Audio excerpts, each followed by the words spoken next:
Muy buenas tardes. Desde el Santuario Expiatorio Diocesano de León, con mucho gusto, quiero invitarlos a reflexionar en estos cuaresmales del año 2021. Un tiempo especial de gracia es la Cuaresma, un tiempo privilegiado de conversión, de vuelta a Dios.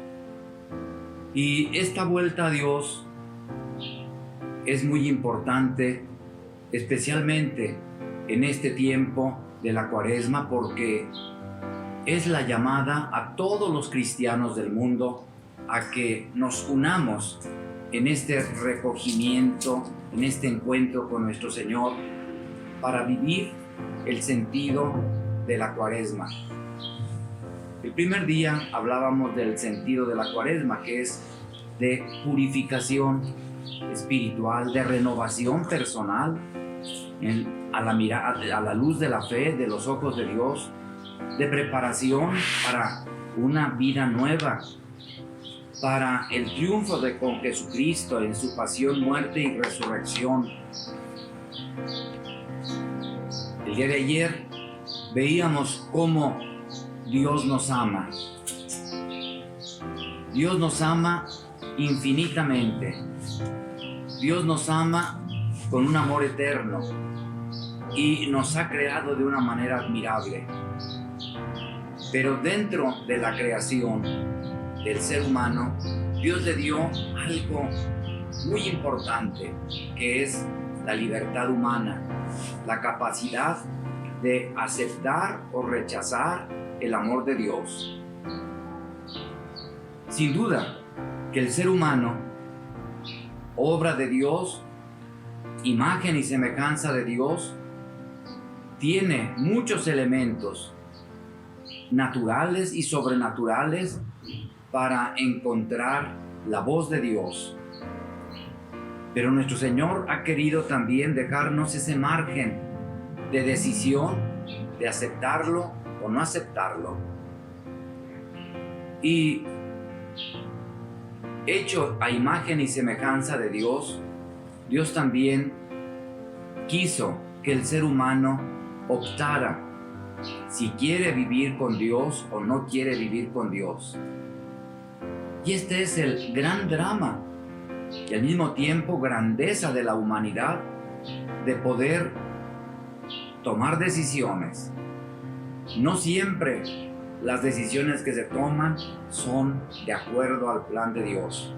Por eso hoy quisiera especialmente referirme a que el ser humano, cuando hace mal uso de su libertad, cuando usa la libertad para encerrarse en sí mismo, pues se aparta del plan de Dios. Y esto es el pecado. En el fondo esto es el pecado. Y de esto es de lo que nosotros tenemos que revitalizarnos, revivir, renovarnos, la purificación, la transformación propia de la Cuaresma. Pero para esto conviene que nosotros pensemos. La misma Biblia, en el primer libro, en el Génesis, nos habla cómo Dios le encargó al ser humano, simbolizado en Adán y Eva, les encargó el universo. Y les dijo: crezcan, multiplíquense y dominen la tierra. Y al decirles dominen la tierra, le dijo: les encargo todo el universo. Dentro de ustedes, fuera de ustedes, les encargo el universo. Y en ese encargo, también nuestro Señor, allí en ese primer libro de la Biblia, nos es transmitida la palabra de Dios de una manera hermosísimamente sencilla. Dios le dice a Adán y Eva, que vuelvo a repetir, son símbolo del ser humano de todos los tiempos. Le dice: puedes comer de todos los árboles, pero del árbol que está en el centro, de ese no puedes comer. ¿Qué significa este simbolismo? Significa que el ser humano tiene un gran campo, un gran margen de vivir la libertad para elegir, para transformar el mundo, para trabajar el universo, para desenvolverse y dar fruto en sus cualidades. Pero hay un punto en el que tiene que reconocer: yo soy una criatura, no soy Dios. Soy obra de Dios, soy imagen de Dios, pero no soy Dios. Y es ahí donde entra el tentador, aquel ángel que se había apartado por soberbia de Dios, y le dice a Eva primero y luego a Adán: ¿es cierto que Dios les prohibió comer de todos los árboles del paraíso?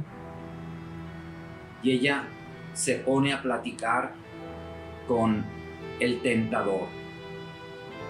Ya ahí está la tragedia de la libertad humana, ponernos a platicar con lo que no construye, sino con lo que desde el origen miente. No es cierto que Dios les había prohibido comer de los árboles del mundo. Les había dicho solamente de uno. Ese árbol simboliza el punto donde tienen que reconocer que son criaturas y que tienen que rendirle cuentas a Dios. El espíritu del mal va envolviendo y enredando al ser humano precisamente para hacerle descubrir que él es más grande de lo que se imagina, que más bien Dios no quiere su bien, Dios no quiere su crecimiento, Dios no quiere su libertad, Dios quiere arrinconarlo. Y esta tentación viene en todas las épocas de la historia. Esta tentación de pararnos frente a Dios pensando que Él nos quiere poner límites, cargas, que quiere destruirnos, que no busca nuestro crecimiento y nuestra libertad, al grado que en sociedades actuales se proclama como triunfo del ser humano el ponerse frente a Dios y contra Dios.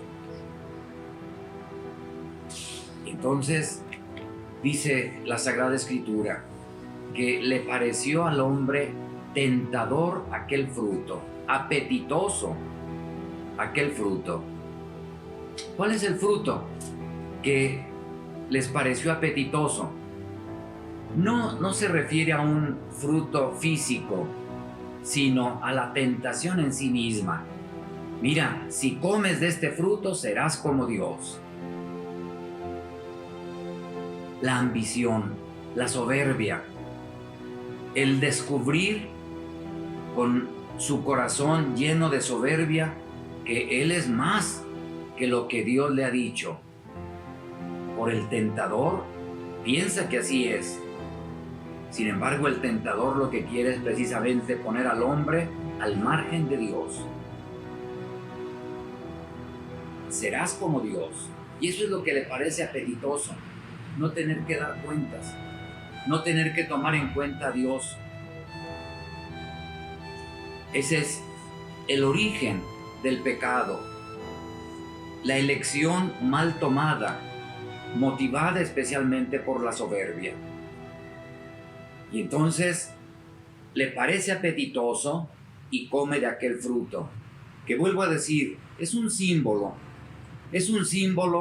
que nos lleva a descubrir que el ser humano puede tener una actitud de soberbia donde piensa que al margen de Dios va a crecer más, va a ser más grande.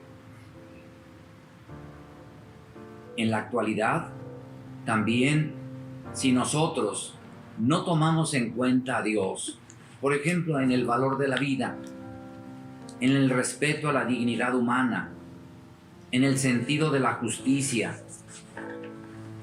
en el ámbito del trabajo, en el respeto a la dignidad de todo ser humano, en el respeto a los bienes de los demás, a la responsabilidad de comprometernos a hacer crecer nuestro mundo y nuestra persona.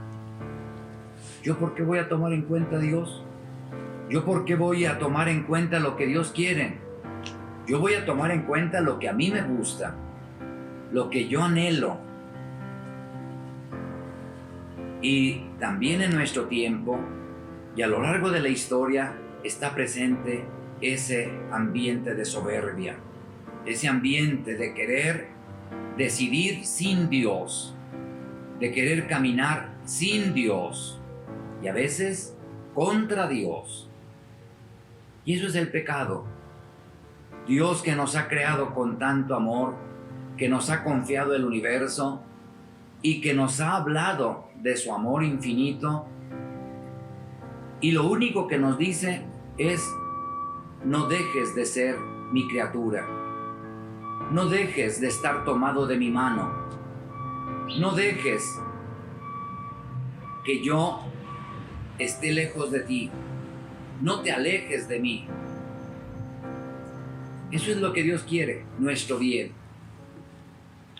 Sin embargo, pues el pecado es ese acto de soberbia, en donde, aunque Dios nos diga que mi prójimo merece mi respeto en todos los momentos de su existencia, sin límite de condición, merece mi respeto, sin embargo, el ser humano, a veces, con tal de conseguir intereses personales, pisa a los demás. ¿Cuáles son estos intereses personales? Puede ser la ganancia fácil, económica, puede ser el poder, el imponer el poder sobre los demás, aunque yo destruya a los demás, aunque los haga pasar por situaciones dolorosas, pero mi soberbia me hace llevar al mundo por caminos de destrucción. Puede ser también esta soberbia que no me enseña a mí a tomar en cuenta que la vida tiene muchos aspectos maravillosos, hermosos y disfrutables, pero que también necesito el orden en el disfrute de todas las realidades temporales. Y cuando yo le digo a Dios: yo no quiero tener tus límites, yo no quiero tomarte en cuenta, yo quiero desbocarme, por ejemplo, en algún tipo de placer, es cuando yo destruyo en mí el plan de Dios, y puede ser que también lo destruya en los que me rodean. Bueno, pues, ¿qué pasa cuando el hombre toma esa decisión soberbiamente de independizarse de Dios? Bueno, pues rompe, hay una ruptura, hay un término de la comunión que Dios había querido para el ser humano. En la Biblia se nos dice cómo Dios bajaba al paraíso, a esa convivencia cercana con Adán y Eva. Insisto, son imágenes que tienen mucho simbolismo. Es una forma de decirnos esa comunión, esa cercanía del hombre con Dios. En cambio, cuando el hombre come de aquel fruto, cuando el hombre soberbiamente se separa de Dios, se da cuenta en su conciencia, y su conciencia le hace darse cuenta de que hubo algo muy grave, muy serio, que cortó la comunicación con Dios. El libro del Génesis nos dice de una manera hermosamente sencilla que se escondieron Adán y Eva porque estaban desnudos. Una forma de explicarnos cómo el hombre, cuando vivía en comunión con Dios, vivía el equilibrio en su propia persona, la armonía, la sencillez, el equilibrio en sus propias cualidades y dones. En cambio, cuando se aparta de Dios, se da cuenta que es poca cosa. Él, que aspiraba a ser Dios, se da cuenta que es poca cosa, se avergüenza de sí mismo, se esconde. Entonces le tiene miedo a Dios, rehúye a Dios. Y Dios le dice: ¿dónde estás, Adán? Acá estoy escondido porque estoy desnudo. Es decir, hubo una desarmonía. Ya no se ve con la armonía y el orden a su propia persona, nos quiere decir la palabra de Dios, sino que se esconde. El pecado nos da precisamente por la conciencia ese sentido de culpa que hace que nosotros nos escondamos. Y esto lo vemos a veces en los niños. Los niños, cuando hacen alguna travesura, esconden las manitas, las ponen atrás. Una forma muy sencilla de que ya desde chiquitos hay un sentido de la conciencia de lo que es el bien y de lo que no está bien.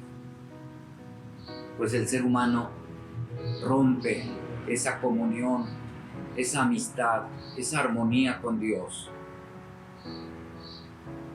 Pero después, cuando salen del paraíso, precisamente porque rompieron la amistad con Dios, se dan cuenta que lo que ellos pensaban que iba a ser una grandeza, porque iban a ser como Dios, se convierte en el camino de sus descalabros, de sus sufrimientos, de su tragedia.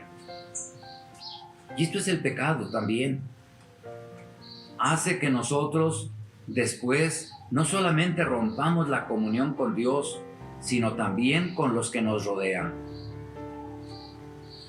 Antes, Adán y Eva estaban hechos el uno para el otro, al grado que Adán, cuando ve por primera vez a Eva, exclama: esta sí es hueso de mis huesos y carne de mi carne. La sentía tan unida a él, tan en armonía, se sentía tan dichoso de esta comunión con Eva, que lo expresa de esa manera. Cuando peca y Dios le pregunta: ¿acaso comiste del árbol que te prohibí comer? Dice: la mujer que tú me diste por compañera me engañó y comí. Fíjense cómo ya el pecado empieza a poner división. Ya no es la que es hueso de mis huesos y carne de mi carne, sino la que tú me pusiste como compañera, la que me pusiste como carga. Ella me engañó y comí. El pecado divide, y lo podemos ver en nuestra sociedad de hoy también. Cuando nosotros no queremos escuchar a Dios, cuando no queremos el plan de Dios, cuando nosotros hacemos a un lado a Dios y queremos caminar a nuestro antojo, dividimos, hacemos sufrir. Basta con que veamos en nuestra patria, por ejemplo, cuántas muertes violentas suceden cada año por ambiciones personales, por ambiciones de grupos, por distintas ambiciones. Estoy hablando de las muertes violentas porque pues es una tragedia en nuestro país, pero no es nuestro país solamente, es el mundo que cuando saca a Dios de su vida se enemista también con su prójimo. Podemos hablar de algunos países que económicamente van muy avanzados, pero aún ahí, cuando el ser humano deja que su Dios sea el dinero, por ejemplo, no les importa el prójimo. También dividen, también este pecado divide. Y no importa el prójimo, no importa los otros pueblos, importa mi propia conveniencia. En las familias, cuando no se vive ese plan de amor de Dios entre el esposo y la esposa, cuando alguno de los dos quiere imponer sus caprichos, ni siquiera digo su voluntad, sus caprichos, divide, hace sufrir y entra en un clima de conflicto, de agresividad. Y esto lo vemos, pues desgraciadamente, con frecuencia. Y en todos los ambientes, cuando nosotros dejamos que mi soberbia sea la que mande, entro a propiciar la división con Dios y con mi prójimo. Y conmigo mismo hay una desarmonía. Por eso, la Cuaresma es un tiempo privilegiado para que yo revise, para que yo vea y examine si estoy en sintonía con el plan de Dios o también he hecho a Dios a un lado en mi vida y esto ha traído como consecuencia el sufrimiento, el dolor, la muerte. La Cuaresma es un tiempo para revisar. No es para atormentarnos con el pecado, es para que amemos la verdad sobre el ser humano. Y la verdad sobre el ser humano solamente la podremos ver con claridad a la luz de Dios. Cuando yo quito a Dios de mi vida, entonces obscurezco la verdad sobre mí mismo. ¿Qué es lo que Satanás hace con el ser humano? No te va a pasar nada, serás como Dios. Esa no es la verdad sobre el hombre. El hombre nunca será como Dios. Dios le ha dado muchas posibilidades, le ha encargado el universo, le ha dado muchas cualidades, pero le ha dicho muy claramente, tú no eres Dios, no pierdas el piso, no pierdas esa estabilidad creyendo que tú puedes recorrer la historia sin Dios. La verdad sobre el hombre solamente la podemos ver a la luz de Dios. La Cuaresma es el tiempo precisamente para revisar quién soy yo. ¿Quién soy yo como individuo? ¿Quién soy yo como compañero de vida? ¿Quién soy yo como creyente? ¿Quién soy yo como trabajador? ¿Quién soy yo como bautizado? ¿Quién soy yo? Y la verdad sobre el hombre solamente la podremos tener a la luz de Dios. Con frecuencia se buscan razonamientos para justificar, para darle una envoltura que justifique a mis decisiones que me apartan de Dios. Se buscan razonamientos para decir que yo merezco esto o aquello, que yo he trabajado y que por lo tanto yo valgo mucho y que yo tengo derecho aquí o acá. Con frecuencia, cuando se insiste demasiado en los derechos, se olvida también insistir en la misma proporción en los deberes, en las responsabilidades. Y es entonces cuando nos salimos de la verdad sobre el hombre. ¿Quién es el hombre? Y el hombre solamente lo podremos entender a la luz de Dios. Vale la pena que en la Cuaresma nosotros revisemos cuál es mi actitud en mis decisiones, en mi caminar por la vida. ¿Cuál es mi actitud? ¿Tomo a Dios en cuenta? Y al tomar a Dios en cuenta, aprendo a ver mi vida en relación con Dios para vivir en armonía con mi prójimo, en armonía conmigo mismo, en armonía con la naturaleza. Pues yo los invito a que en este tiempo de la Cuaresma sí veamos si no habremos hecho a Dios a un lado de nuestra vida, si no habremos dejado que el pecado sea el que mande en nosotros. Y vuelvo a decir, no es para atormentarnos con la culpa, es para descubrir cuándo no estamos caminando de acuerdo a la verdad de Dios. Termino poniendo un breve ejemplo. Cuando yo compro un teléfono celular, por ejemplo, y no sé usarlo, le busco en el instructivo cómo debe de funcionar este aparato. Si yo quiero que este aparato sirva y sacarle todo el provecho posible, pues necesito seguir el instructivo. Pero si yo soberbiamente digo, ¿yo por qué tengo que seguir el instructivo? Yo voy a usarlo como yo quiera y me meto a bañar y en la regadera me pongo el teléfono porque yo dije que yo podía usarlo como yo quisiera. Aquello se echa a perder. Pongo este ejemplo para indicar que el ser humano, cuando soberbiamente se hace a un lado de Dios y no quiere seguir el instructivo, la verdad sobre el hombre, se echa a perder y echa a perder toda la historia. Vamos pidiéndole hoy a nuestro Señor con humildad que nos dé luz para ver nuestra vida desde sus ojos, para que podamos nosotros tener una actitud de arrepentimiento, de conversión, ahora que se acerca el gran momento de la salvación, que es la Pascua. Que pasen un buen día.